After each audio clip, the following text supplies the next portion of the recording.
Ladies and gentlemen, this is the main event. Fight fans worldwide, you've tuned into the #1 undisputed boxing podcast today. This is the Boxing Breakdown.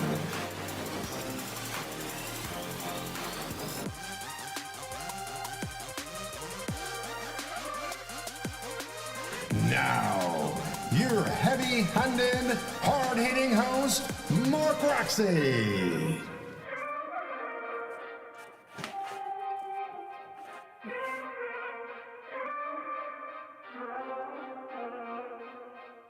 What's up? What's up? What's up?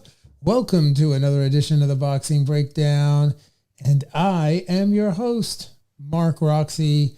I am delighted to be with you, and I'm thanking you for joining us wherever you're listening to the podcast from, whether you are on Apple Podcasts, Google Podcasts, iHeartRadio, wherever you get your podcasts. Thank you for being with us. And without further ado, I am going to welcome my partner in crime, Mr. Harold Hump, to the program. What's up? What's up? What's up, Harold? Hey, man. What's up, man? We are here, man. We got some good stuff today. Yeah, man, we do. We got lots of good stuff to talk about. I was waiting for you to jump on, and sure enough, there you are. So, thank you. Thanks a lot, man. And you can see we got some new graphics going here on YouTube. And if you are listening and watching us on YouTube, thank you for being with us. Please make sure that you like, subscribe, and hit those notifications down below, because that's how we get more people to know about this podcast. And we are delighted that you would do that for us. And we also want to make sure you know when we're going live and when we are doing our thing. And we intend on doing it a lot more often. We're going to have a total revamp, Harold, of the studio here. We are working on really making this thing go to the next level. So we're just about at episode, like, I don't know, we're like 90 something. Our episode, we're at somewhere around 93 or 94, but we're rounding out, getting close to 100. And folks, if you want to go back and listen to the first podcast or any of the podcasts that we've done in the past, you can find those podcasts. We have a library of the podcasts on RoxySportsEntertainment.com. And you can also find the majority of the podcasts on YouTube. We've been trying to upload a bunch of them, but we've created quite a significant library there on YouTube. Don't have too much traction yet, but once you guys find the podcast, you know what's up. You do know what's up, right, Harold? Oh, yeah, they do. Yeah, man. So, I was working on the agenda for tonight and taking a look at the things that we got coming up, man. And so for those of you tuning in, and for Harold, we're going to discuss Ryan Garcia's new trainer. We are going to get into that. And then we're going to break down the Crawford and Spence preview, which I just announced at the top of the show on the opening. And we're also going to talk about Katie Taylor's recent loss, against Chantel Cambron, yeah? Yes, and Chantel. Yeah, man. And then we're going to close out the program talking about boxing. And I thought this would be a really good episode for you, Harold, because we're going to break down bad judges and corruption in the sport. I have to be guarded with my answers, of course, but yeah. Yeah, man. No, we're just going to, don't worry. You already know how this is going to go. So let's chop. Let the bell ring, bing, bing, bing. And let's get into the first topic, which is Ryan Garcia and his new trainer. Tell me, Harold. Yes, he chose Mr. James, who is the trainer of the Charlo brother, who is the undisputed 154-pound champion. Right. Not only in that gym is he, you also have Earl Spence is in that gym. Right. You also have Frank Martin, who's an up-and-coming, very, very serious 135-pounder. Yeah. And Anthony Joshua is in there. Yeah. So there is a lot of people he's going to have to emulate, see the work ethic, understand how it works. Now, Ryan has deep pockets, but guess Right. what? Everybody else in there does too.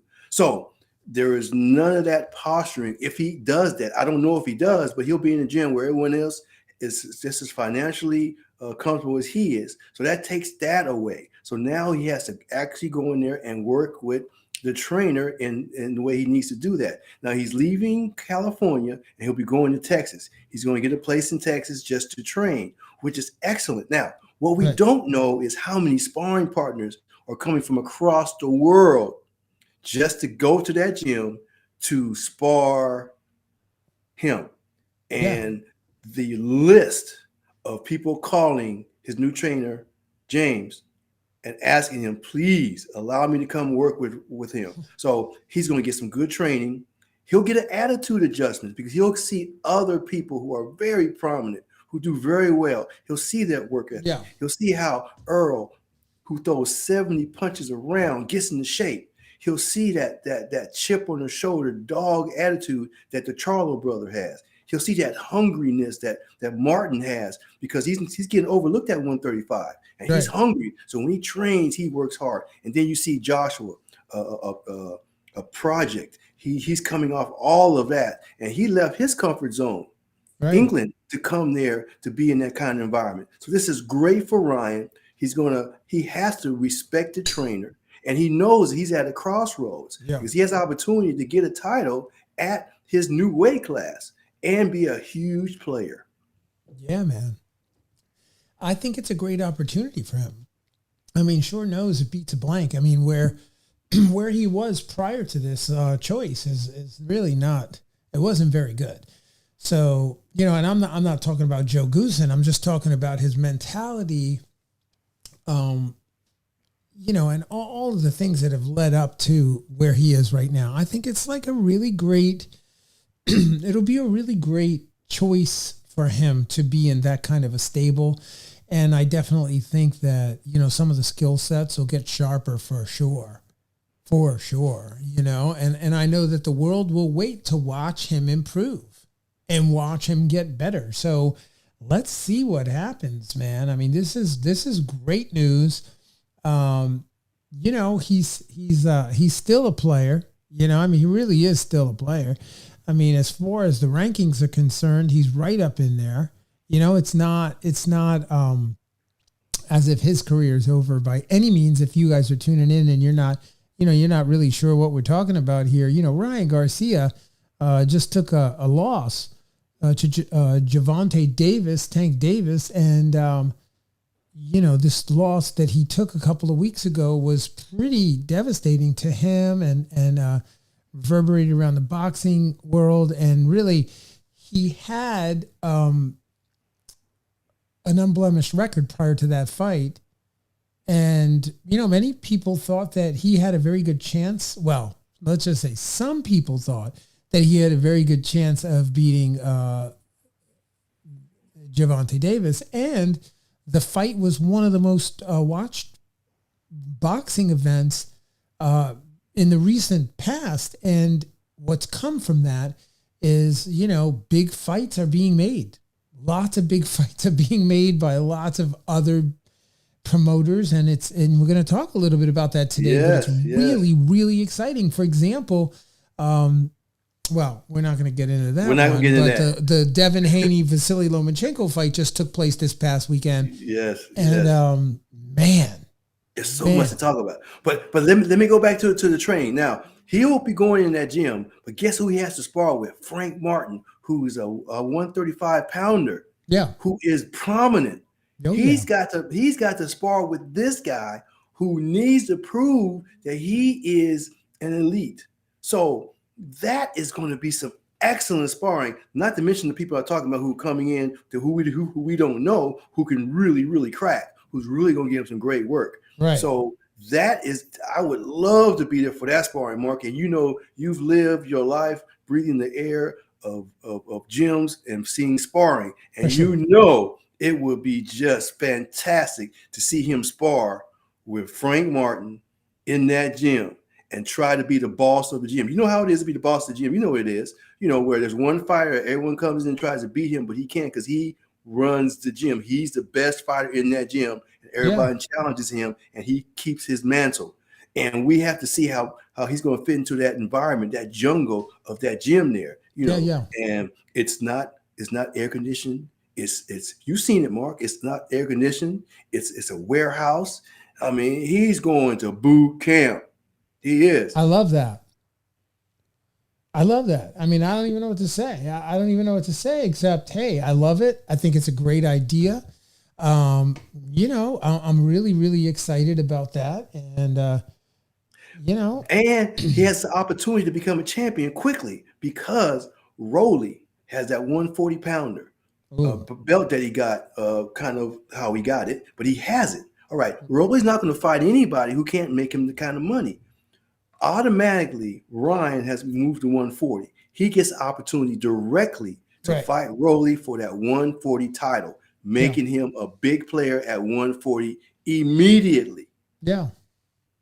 Wow. That's big time, man. I mean, hey, look, good news for Ryan Garcia. I mean, you got the rankings in the lightweight division, 135-pound division. You got Devin Haney, who's still there. He's still at the top of the pack. How long? You got, How long? Will he be 135? We're going to talk about that in a minute. And I mean, you got Gervonta Davis is number one right there in the lightweight division for sure. Vasily Lomachenko is floating right there at number 2. And I think there's some news about that. So we're going to come back to that. And then Shakur is there, and you got William Zabetta and Frank Martin, Isaac Cruz, you know, George Kambosos is in there. Ryan Garcia is still in there. Jermaine Ortiz is there. Raymond Muratella is there. Muratella. He's still there. So, you know, there's a nice little array of exciting boxers at the 130-pound division right here. You know, I mean 140. 140. You said 30. You mean 40? No, I mean 35. I mean 35. Is it Pro Grace in there too? Is it Regis in there? Regis Prograis? Yes. No. He's at 140 right now. Okay. But Ryan's not okay. Yeah, he's at 140. I thought we were talking about Ryan going to 140. My bad. No, I'm talking about the fact that Ryan Garcia currently is at 135 and he's still a player. He's still there. I don't know if he's going to go to 140. I know we've got the talks of it, but you know, talk, you could talk all you want until you do it. He's right now still ranked at 135. He's still in the 135-pound division. He is not in the rankings at all at 140, you know, until he has his next fight at 140. He has to actually fight to be put in that ranking, right? So, yeah, man, I mean, anyway, good news for Ryan Garcia. It's Derek James, right? Yes. Yeah, man. Derek James is a great, great trainer. He's in good hands. There was talks about him going with a whole handful of other trainers, going back to his old trainers, meaning in the Canelo camp. Eddie Reynoso. Yeah. But that was just talk. Like I said, it's just talk. And at the end of the day, there he is with Derek James. So good for him. Yes, good for him. Yeah, man, and there's going to be big news coming out of that because I'm sure he's going to be fighting and everybody wants to see him back in the ring and you know, whether or not he's fixed some of those, you know, some of those things that needed to be fixed. So well, you know about James, Derek James. Okay, we know Charlo is not a volume puncher. He's precise, he's clean, he takes his time, and he applies the power. Ryan is similar to that, okay? Whereas Spence is a volume puncher, fundamentally sound. So those are two dichotomies that are completely opposite of each other. But James is able to train that for both of them. So I believe that whatever Ryan's going to need, his trainer is going to be able to give it to him. I'm thinking, you know, from my standpoint, he's going to try to kind of work him the way he's worked the Charlo boy. Because the Charlo boy came over with no power. Well, he had power, but it wasn't applied properly. Right. He left his previous trainer, came to James. He developed the power, and now he's a bona fide knockout puncher. He was not before he came to James. Right. So Ryan already has that, but Ryan needs to place better and this, that, and that, which I can't really speak to. But I think that James is going to be able to pinpoint those things and make him a more of a precision puncher. And he already has that pop, that one hit quitter. So as you said, Mark, I think it's excellent. I just think the environment that he's going to be in is just going to be just leaps and bounds of what he was used to. I mean, he was doing pads with his brother for the Tank fight. Right. His brother. So you're not really getting, we're not saying you're not getting what you need, but you need a different type of work on the pads, not necessarily your brother. So now he's going to get that constant work and that expertise that needs to be applied to his career at this time. Yeah. I mean, big stuff, definitely big stuff. But here's the thing, Harold. I mean, while it's big stuff, it's really, it pales in comparison. It pales in the comparison of the real big news, which is the Errol Spence and Terrence Crawford fight is going down, baby. Breaking news. It is happening. Yes. Whoop, it's going down. So Errol Spence and Terrence Crawford will be fighting on July 29th, Showtime pay-per-view. It's going down, Harold. Yes, and it is so well structured. Oh my gosh. May I go into it, sir? Yes, sir. All right. Now, they are going to fight. This is just an outline. They are going to fight on the 29th. Right. There in the contract states that whoever loses has a 30-day window to request a rematch. The rematch must take place this calendar year. Right. We as fight fans will get 2 fights. We'll get the one in July. Whoever loses is going to invoke the rematch clause, and we'll get another one in October. Right. We will get 2 Spence Crawford fights this year, 2023, which is beautiful. On top of that, whoever wins the second fight automatically gets an opportunity to fight for undisputed at 154, being Charlo. Wow. Now, Spence loses the first fight. Yeah.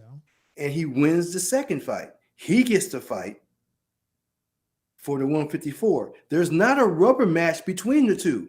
They're going to hold that third fight in their pocket for a couple, 3-4 years. But there's going to be 2. Whoever wins the second one gets the shot. One of them may win both of them, or one of them may just win the second one. Whoever wins the second one gets the shot. So the loser of the first one could win the second one and get the shot. The winner gets Charlo of the second fight. Isn't that beautiful? Great. Yeah, no. I think that's fantastic. If that can happen, and it does happen, it's going to be wonderful for whoever wins. So it's coming, Harold. It's like a month away. Yes, Bud's been in training for the past month. He's sparring with Shakur Stevenson, and he's already been sparring. Yeah. Earl just opened camp officially last week. Right. So that's interesting. Yes. That's very interesting. Bud's already been warm. He's already working. He's already been working. But Bud stays in the gym. Yeah. We know Spence's history, not negative. He enjoys his breaks, and then he comes back very focused. So it's not like one is doing more than the other. They're just doing their mode of operation, how they go about doing fights, how they go about working. Man, these guys, this is an amazing welterweight fight. It's actually reminiscent of some of the great fights in the past, Hearns and Hagler. I mean, this fight's right up there. Everybody, Leonard and Hearns, yeah. Yeah, I mean, everybody's talking about it in the same class. And Errol Spence is even, they've talked about this and said, no, this is going to be even bigger and better. You guys Yes. have no idea. And both of these guys think that they're going to win. Both of them believe in their hearts that they're walking around with the crowns. They're taking all the marbles. Yes. Let's do some financials. Yeah. Run them. 10 million plus. We don't know how much over 10, but they both get 10 plus. Now, press conferences. They're going to have a press conference in California, of course, LA, one in New York, one in Dallas, and another one in Nebraska. Wow. So that is going to be monumental because they're going to have a press conference, a promotional conference rather, in each of the fighters' hometowns. So that's going to be great in Dallas and Nebraska, Omaha, and then the two hubs of the world, New York and LA. Right. So that's going to be spectacular. And as of lately, Bud has been very vocal. He's been saying and talking and sound bites and just all over the place talking. And as you know, previously they said, Bud doesn't talk. He's deadpan. He just goes knock you out. He doesn't want to promote the fight. Right. All of that has changed. He is very vocal, very upfront. He's in the mix. So it's a beautiful thing. We always know that Earl is always available to speak about this and that and the other. What's ironic was they made the announcement on their own social pages simultaneously. So when he said the fight's going to happen, Earl said on his social media, the other gentleman did the same thing. So that means they're all in accord, Mark, and that is rare, isn't it? No, it is. It's rare. I mean, these guys have been wanting to make this fight forever. And I think that both have got their fingers crossed, their toes crossed, that everything goes all the way to the fight. We got 1 month. And I'm sure the casuals and everybody else, all the pundits, everybody is just, this is like a feast, man. We come off of, Ryan Garcia, Tank Davis fight. Yes. You got the Haney fight. Yeah, they got the Haney fight with Vasily Lomachenko. You got the Teofimo Lopez and Josh Taylor fight coming up soon too. And before that, we had Canelo. That was a great fight. Yeah, it's been outstanding, actually. Yes, and we still have the Inoue and Fulton fight to come, which is excellent. Oh my gosh, the skill level of that is just great. So it's hot property. And then the undercard, we don't even know yet. Mark, they're going to stack that undercard. The undercard is such a big financial fight. The main event is very, very expensive. Right. But the undercard is going to be less. It's not going to be high paying, but the reward is being on the card in this situation, not necessarily the money, because that you got 20 million right there plus in salaries for the two main fighters. And that doesn't leave much for everybody else, but you got to get some notable people. But the exposure, Mark, like you said, worldwide from being on that card is worth the month. I mean, is worth the truncated purse. Instead of making maybe 300 grand, they may make half of that. But that means their next fight away from this fight is going to be lucrative because they were seen by the entire world, the entire casual world. Every continent, this is Floyd and Pacquiao type. This is big. This is big. We've been waiting for this again. This is definitely a fight that we've been waiting for years. It's been years in the making. And, at the time of this podcast, you should know that, Spence holds the WBC, WBA, IBF titles. And Crawford has the WBO belt. So, all four belts. It's a 4-belt era, 5-belt era, whatever belt era it is. But we're going for all the marbles here. And it's a big event. And you will not want to miss this fight for sure. So they are scheduled to do late night.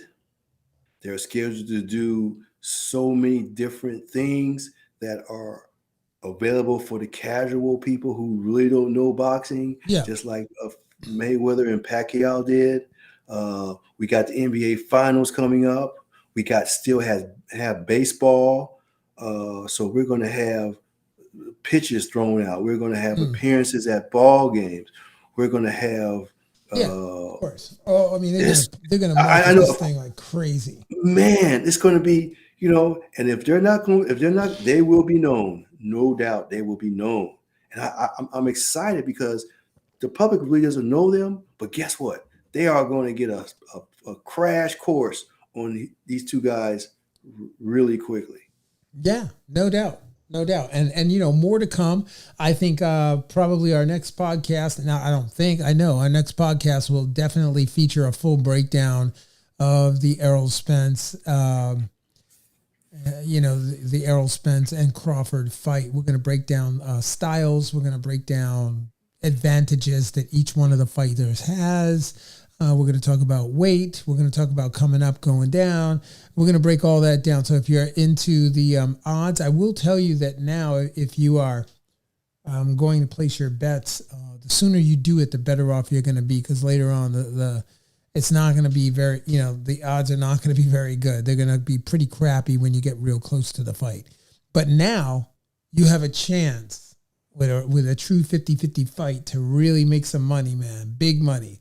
So DraftKings, all you guys, all these betting sites, please hit us up here at the Boxing Breakdown. We'd love to run a commercial for you. We'd love to do that for you. So yeah, we would want to do that. We think it's great that the boxing fans are in there drawing the line in the sand for who they think that's going to win. So we love that. So Harold, let's push on, man. Let's push on to this Katie Taylor, Chantel Cameron fight. Were you able to catch that fight? I saw some highlights. Okay. I read a lot about it. I followed Katie Taylor before, and as you know, she was not successful. Now, it's amazing that she wasn't successful because she fights how she always does. She's very aggressive. She's coming forward. She was just in a situation where I believe Chantel, who's a champion, had a career night. She had one of those days or nights or performances that just doesn't come up all the time. Right. And because Katie Taylor was prime and her style beats any weight class. It's not about the weight. It's not about the weight. It was about Chantel came in knowing and feeling that she would win that fight. And she did exactly that. Yeah, she sure did. And I enjoyed the fight. I enjoyed the fight very much. Something didn't seem right there. Something on the Katie Taylor. Yeah, for me, it just didn't seem like the quintessential Katie Taylor. Something seemed a little bit off. Can't get my finger on that. At the end of the fight, it was a majority decision. The scores were 96-94, 96-94, and 95-95. And so Chantel Cameron did retain her undisputed junior welterweight title Saturday, the Saturday that passed, and handed Taylor really her first pro loss ever, man. It was the first time that she's lost, and I'm wondering what happens next. She goes back down and defends her title, and she won't lose anymore. She looked small in the fight. She looked small, like she really looked smaller. And from the onset, in round one, Chantel Cameron was pressing forward, driving behind the jab, pressing forward, throwing 1-2s right down the pike, going to the body when it was appropriate, coming back to the head with a hook and right back to the 1-2. And there was Katie Taylor was fighting on the back foot pretty much the entire time. So she's moving and dodging and covering up and trying to steal shots, but she's on her back foot pretty much the majority of the fight. There were a couple of rounds where she really stepped up and she was banging hard with Chantel Cameron, trying to get her out of there. But I just think the size differential really did, it did have an effect. What do you think, Harold? Yeah, I agree. The mentality. This is a smaller fighter. Yeah. When even if your skill set may not be on par with the fighter that's coming up to fight you from another division, Yeah. mentally, this is a smaller fighter. That is very paramount in your mind. Right. Yeah, I may not have the skill set, or you won't think that, but this is a smaller fighter. She fought her like, I'm the big fighter, you're the small fighter. Yeah. Katie could have came with anything. I mean, her best. Chantel in her mind was like, this is the smaller fighter. I'm the bigger fighter. There is no way I lose this. There's no way. She's too small for me. Right. Like in basketball, when somebody gets crammed on, the player puts his hand down low on the floor saying, too small, too small. That is exactly her mentality. And that's why she just stepped to her and just walked her down. This is a little girl. She's a baby. Right. I'm just going to take this from her. She shouldn't have came up here. She should just wait for a surround to get well. She shouldn't have done this. This was a bad idea. You're going to pay for that. And she paid for it. Yeah. So, I mean, when we say it was a bad idea, whose idea you think it was? You think it was Eddie Hearn's idea, or what do you mean? I'm going to, well, Katie had to fight. It fell out. She wanted to fight. She had done the training. She had been working or whatever, and she's chasing legacy. So she turned around and saw that fighter was available, and that fight was available, and she took it because she didn't want to waste the training camp. She didn't want to waste the fitness levels that she had gone through. She didn't want to waste the discipline that she had put in for that fight. She wanted to use where she was, and she figured that she could be undisputed in 2 weight classes while she's at it. However, it didn't work that way, and it didn't come out the way that she would have liked. Yeah, no, it sure didn't. It sure didn't come out the way she would have wanted it to go, and interestingly enough, Serrano's got a fight coming up. She's actually scheduled to fight Heather the Heat Hardy, and that fight's coming up pretty soon. So, I think that was a prelude. The winner of that fight was going to get Katie Taylor. So now, things get shifted around a little bit. Maybe it still happens. I don't know. I don't know if it's still, the kind of mega fight it would have been. But certainly the fight itself can still happen. I just don't know that it's going to be at the magnitude that it was because of the loss. But what do you think about that? Oh, it's still going to happen because she's going to go back down to her weight class and everything is hunky-dory. See, just like Canelo moved up and lost, all right? Right. We gave him a pass. Right. He was bold enough and strong enough to try to go up there and take that man's title, but he didn't. So he gets to come back down where he was previously, and no harm, no foul. Same thing with Katie. She's going to get the same situation. She dared to be great. She dared to move up. You get a pass for that kind of stuff. Now she gets to come down, stay in her weight class, and she'll be successful. She'll be just as popular, all of that. Mm-hmm. That loss will not tarnish her at all. And she didn't get beat up. She just was a smaller fighter. Yeah, so in that fight, it was not only was she a smaller fighter, but just in the punch stats of that fight, Taylor threw 111 punches. Cameron threw 141 total land punches. Total thrown, Taylor threw 284, and Cameron threw 565 punches. Percentage-wise, Taylor landed 39% of her punches, while Cameron landed 25% of those punches. Jabs landed were 21 to 27, 21 for Taylor, 27 for Cameron, and so on. Basically, the total percentage for Taylor was 46% of her punches and combined, and Cameron was 34%. So, it was clearly, the number of punches thrown, the total number of punches were actually double and they were harder too.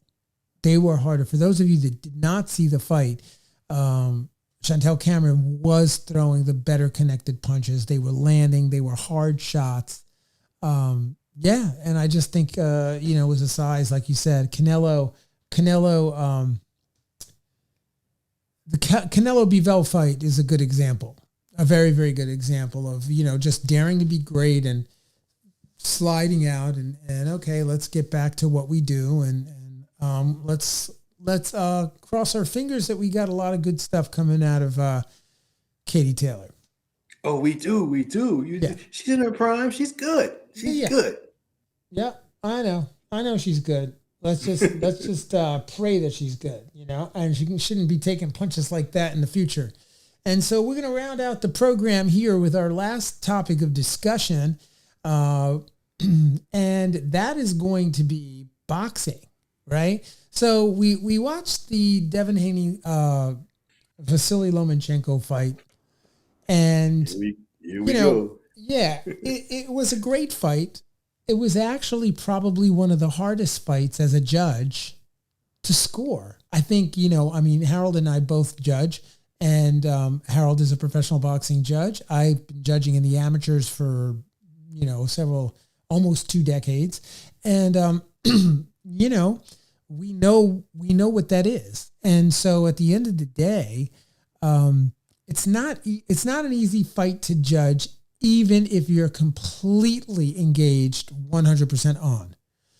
And we know that when you watch a fight from home, you're most likely going to give the round to the person that you believe won the round, and also the one that you favor, especially if it's an even round. If the 2 rounds are even, and you're favoring someone, you will give that round to the person you're favoring. From, as a spectator, even I do that unconsciously, and I judge.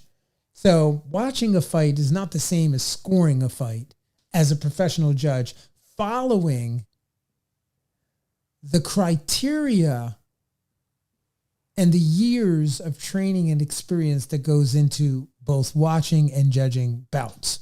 So, I think that's really, really important to just underscore before we get into this, and I'll come back to that later.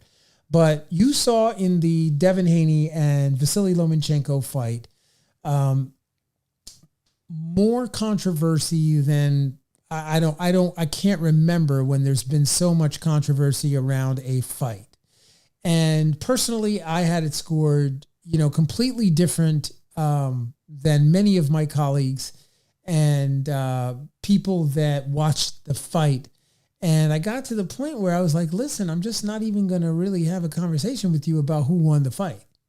Because you're convinced who won the fight, and you have no experience in judging, nor do you have any experience in what you're seeing. So, good for you, Monday water cooler quarterbacking, or whatever you want to call it. But there is something to bad judges. And there's a lot of boxers and teams that have lost their careers because of bad judging or corruption behind the scenes in our sport. And so, Harold, I wonder if you could just touch a little bit upon that, and then we'll get into this conversation. I just want to qualify myself here. I've done huge fights, the pay-per-views and showtimes and all that. And I work with judges like that. I don't remember working with him. I may have, but whatever. The point is, when you're in a situation like that and it's tight like that, he did exactly what he thought he saw. And what he saw was experience. He knows what he saw. We all have a different idea of what we see. Now, me personally, I saw it differently, but I wasn't there. When I judge a fight, it's not fun. It's work. You have to concentrate and give the best effort for each round. Right. When I just watch the fight as a spectator, it's fun. I can enjoy it. And of course, you're going to be biased because you like who you like. But when you judge, you cannot have any of that. And it takes years to be able to suppress that and judge that fight as you see it. Now, he did what he thought he saw, what he saw. And that is, I can't say nothing negative about that because I'm not looking through his eyes. Now, the world and other people see it differently. Mark, you know what you're talking about, and so do other people. But on that given night and that given day, that's what he saw. So I can't say he was incorrect. I can't say he was correct. I just know that he notated the scorecards the way he saw it. So, yes, I had it differently, but I wasn't wearing the hat of a judge. I was a fan. So I thought, it went another way, but I understand the thought process and I cannot say anything about that. But I will say sometimes when you're out there and you're doing that and it's a level like that, you could be intimidated. He was not intimidated. He's been doing it since the 70s. So right. He was not intimidated. So nothing shook him. He wasn't shaken by the magnitude. He wasn't shaken by the crowd. He wasn't shaken by any of that. So that can't be blamed. Only thing that could not be blamed, but he saw it the way he saw it. So he wasn't influenced. He wasn't bribed. He wasn't none of that. That's just what he saw. So from my standpoint, it's going to go one way or the other. The rounds were tight. The rounds were tight. But Mark, as you know, each round is a fight. And the beginning of the round, the one guy could be winning. How I do it, I'm saying red corner. Then blue. My mom saying blue. Then red. And then we get to close to the end of the round. You got blue again. Blue. And then at the end of the round, bing, ding. I had to decide which red or blue was the most prominent amongst other criteria that I use. But I'm just stating one here. But that is how it goes. So when you're a judge like that, you know who's winning the first part of the round, the second part of the round, third part of the round, wins the last part of the round. You add those up, you have an idea who may have won the round. Right. Oh, and some judges like aggressiveness. When you're aggressive and you're stepping in that pocket, you're coming forward, they count that. Other judges are okay with you backing up and landing cleanly. Other judges like when they're throwing the punches and you're making a miss, and you're scoring. So just so many criteria. Everyone has their own separate style. He's an impeccable judge, in my opinion. He just had a situation, not negatively, it was converse to the overall thought process of everyone else. That's all. I have to say that because that's really how I feel, because I've been in his shoes. I've been there where it's loud and huge and there's people just screaming and it's crazy. You have to really understand what you're doing. So I applaud him. He's taken a lot of scuttlebutt, and I'm sure, Mark, you're going to go into why you think it was a little different than what he saw. But the main thing is he saw through his eyes. And that's what he saw. Well, I mean, yes, I definitely think that it isn't the first time that this particular judge scored a round completely contrary to what was actually happening in the round. And that, what I'm speaking about is particularly round number 10 in the fight. Yes. Where Lomachenko clearly won that round. There wasn't a question in anybody's eyes, any viewpoint that you were looking at that could say that Haney wasn't completely hurt. And, Lomachenko, in that particular round had the aggressive, he was effective, he was aggressive, he was moving forward, he was landing the punches, his defense was sharp in that round, and he did clearly, convincingly win that round. And at the end of the, when you look at the scorecards, those scores were not aligned with that. And I think that was the only question that I really had about that. But Harold, here's the thing, he saw what he saw. And one of the things that I think is important for the listeners to understand is I brought up on the screen, if you're not on YouTube, you're not going to be able to see this, but, imagine you're sitting around the ring, and the ring there's a blue corner, there's a red corner, there's two neutral corners there, and the ring is elevated, and the judges are sitting down on the three sides, right? And then you've got a supervisor, et cetera, et cetera. You got the doctor, everybody, everybody's at ringside. In the amateurs, it's not much different, except oftentimes there are 5 judges, and in the 5 judges, at any one time, 3 of the judges are in play. So 3 judges work, 2 judges are not, and those get rotated. So just so you guys understand the difference between pro and amateur, right? In the pros, there are 3 judges at ringside. So here's the thing. This is the thing that's beautiful, and it's also tragic about our sport. Tragic. Yeah, because the judge that's watching is positioned usually right in the middle of the, in between, the red corner and the neutral corner, the blue and the neutral corner, and the blue and the neutral corner, right? So however they're positioned directly in the center. They're usually on a chair. Sometimes they're elevated. Sometimes they're not. And when you have that viewpoint, 3 people are watching. Think of it like a car accident. 3 people are watching the same car accident. Everybody has a different story about what happened. Because you could be watching that car accident from your car.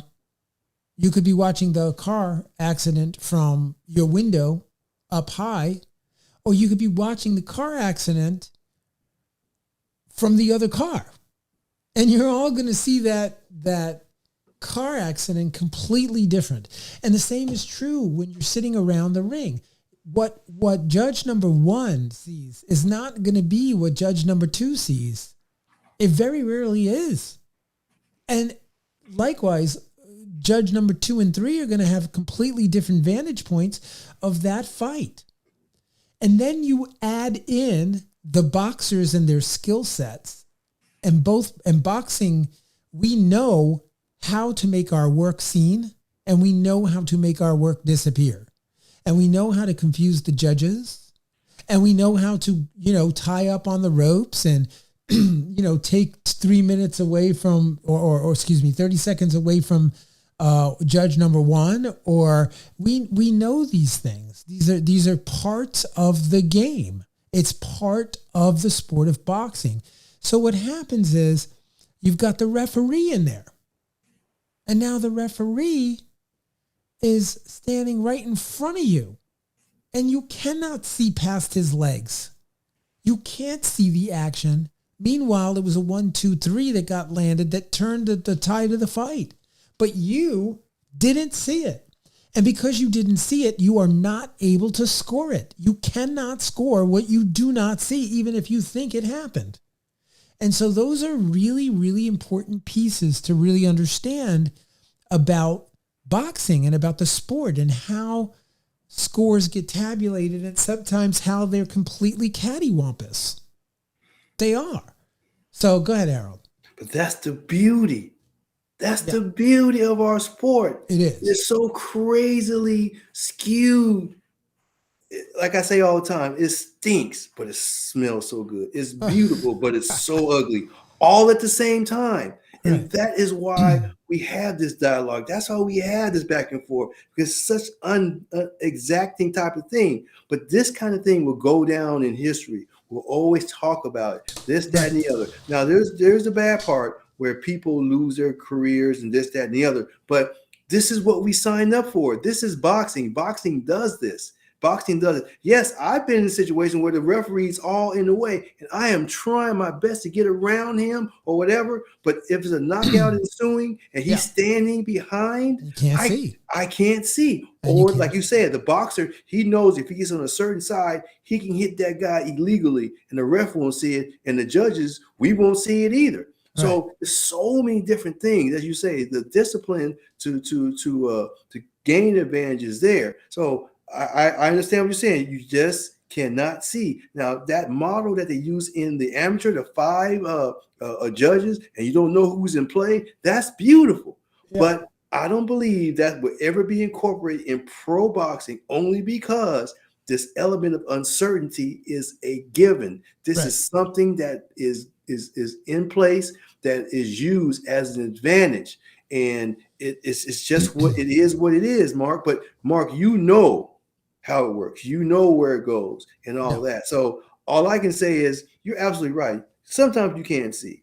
And sometimes the boxer position you so you can't see. And sometimes the referee, he doesn't move like he needs to sometimes. When he sees a knockout ensuing, he may stand still. The real good ones, they understand that they got to keep moving.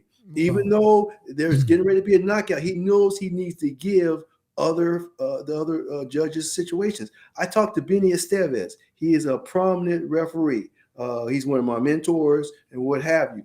And he told me not to look. Mark, at the fight we were at, Mark, that we did together, I commentated with you. He told me himself, he said, when I see a knockout coming, I keep moving. A lot of referees will stand there and wait for it to finish off. I keep moving because the judges need to see what's landing, what's not landing. Some judges, some referees do that, some don't. So it all depends on the skill set of the fighters, of the referee, and of the judges, how astute they are and what they're seeing. So there's so many gray areas to this. It's just so unexact, but that's the beauty. It's unexact. And to your point, the the art of the referee, the referees are highly skilled and highly trained, most of them, not all of them, but most of them. And the manner in which you move around the ring is all, rehearsed and trained, and you have to really know what you're doing when you're in there refereeing, because again, you can really sway the tide of the fight in many, many ways. You are there to be impartial, and you are to keep the fighters safe. And so there's a whole art, and we'll talk about that on another podcast. But right now, I just wanted to say to you, Harold, that there's two things before we go. The first thing is that the skills that both of those fighters, Devin Haney and Vasily Lomachenko, exhibited in their first fight, we haven't had the second fight, was absolutely impeccable. It was amazing. And if you are in boxing and you're a judge or you have any role in the sport of boxing, whatever the role might be, that night that Vasily Lomachenko and Devin Haney fought, it was one of the most interesting fights that I think I've ever observed, because it was really, going back and watching it again, what I really got about it is that these two were playing, you don't play boxing, but they were playing on such a high level that the ebbs and the flows, the controlling, the distancing, the defensive prowess, the skill sets, that the coaching on both sides was so immense that these were some of the most difficult rounds to score in any professional boxing match you'd ever see. And so I encourage anybody who wants to learn to be a judge, or wants to learn to be a trainer, or wants to learn to be a referee, or anything in the sport of boxing, that you watch that fight, because the skill sets that were deployed on both sides, I'm still watching it. I'm going to go watch it again, because they were truly, Harold, incredible. The effective aggressiveness, right? The defensive responsibility, the change of strategy. The change of strategy from round to round. The adjustments, the adjustments were incredible. But, effective aggressiveness, both of them, they knew exactly where they were on the scorecards. They knew exactly where they were trying to be on the scorecards. And they knew how they were going to get there. And they pushed and pushed and pushed. And it was a classic example of,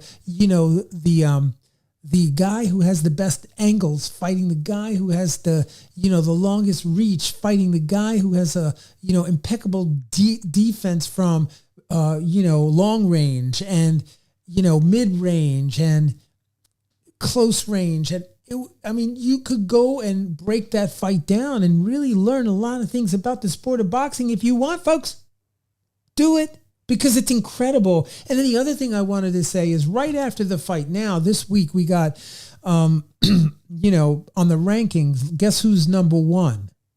Tell me. Vasily Lomachenko, as he should be. they put him number one. So they, meaning the sanctioning, the alphabets, right? They put him at number one. So guess what? They're trying to say that there should be another fight. And hopefully they'll make the fight again. And because I'd pay to see it again for sure. Because as a trainer and a savant of boxing. Yes, connoisseur. Connoisseur, savant, whatever you want to call me, prodigy, whatever you want to say about what you think I am. I'm saying I need to watch them fight again because it's like candy. It's like candy to the candy store. It's incredible. Like you go to the candy store, take me to the candy shop because these guys are incredible. And that fight, the skills made that fight something that will be in the history books later on. In many years to come, people go back and study that fight because it was that freaking good. And if Lomachenko is given another opportunity, I would love to see what would happen again. Now, some people say Devin will beat him even better. Some people would say that Vasily Lomachenko is not going to allow that to happen. Okay, keep talking. Let's make the fight. Show me. Yeah, let's make the fight. Make me that fight. And then if Devin Haney decides to jump up to 140, which he's been talking about, guess what that does? That opens up the door for who. Shakur Stevenson. He's right there, which means that there could be a fight for a vacant opportunity between Shakur Stevenson and Vasily Lomachenko to fight. Which is another cerebral affair. No, I'm saying. So now Devin Haney goes up, vacates the belts. It's vacant. Now they're going to fight for that one. That could be amazing. Yes. That could be amazing because Vasily Lomachenko still, he ain't old. He ain't old. Don't even talk about being old. He's not old. He proved that. He proved that in the fight. Devin Haney proved that he can, swing with the best of them. And he certainly can go up to 140 and start to dominate up there. He looked good. He looked great. So man, we've had a great episode tonight, Harold. Boxing Breakdown was on fire tonight. Thank you so much. Thank you so much for giving the opportunity, man. It's been a really good one. And I thank you for being on the podcast. I thank you for listening to the podcast, wherever you get your podcast, Google Podcast, Apple Podcast. Doesn't matter. Over. We're all over. We're all over, baby. And don't forget to hit the like, subscribe, and the notifications on the YouTube channel at The Boxing Breakdown. And if you want to see all the episodes, the library of episodes going all the way back to Teofimo Lopez Live. We've had so many great talents on the show. So don't forget to go to RoxySportsEntertainment.com. You can see all of them right there under The Boxing Breakdown. And there's going to be more coming from us. We got lots of great news. Do not miss the fights tonight. Alexis Rocha is going to be fighting Anthony Juice Young tonight on DAZN. I'm jumping off this podcast. I'm going right over there, and I'm going to check out that fight because he is being the fight is promoted on DAZN, but it is by Oscar De La Hoya and promotions and Hard Hitting Promotions as well. So let's go, Manny. Let's go, Manny Rivera from Hard Hitting Promotions. Let's go, Anthony Juice Young. Get the work done and bring that belt back to the New Jersey, Philadelphia area. We're crossing our fingers. And one more thing, I just want to shout out my really dear friend, amazing fighter. Love working with him and wishing him a speedy recovery. I mean, you already know. I don't have to go into detail about it, but yeah. So I just want to wish you well. You know who I'm talking about. You do know who I'm talking about, right? Yes. Yeah. Okay. So peace and love. We'll see you on the next episode of The Boxing Breakdown. On behalf of Harold Hunt, I am Mark Roxy, and this is The Boxing Breakdown. Fight fans, join host Mark Roxy and special guests as they break down all aspects of the boxing world, including news, business, management, training, promotions, fan reactions, upcoming events, matchups, future boxing stars, title fights, state of the boxing world, and all the stuff you don't see when you watch boxing. This podcast is released each week on Thursday at 8 p.m. Eastern Standard Time. Live streamed on YouTube, Instagram, and Facebook Live. It's the Boxing Breakdown, hosted by Mark Roxy.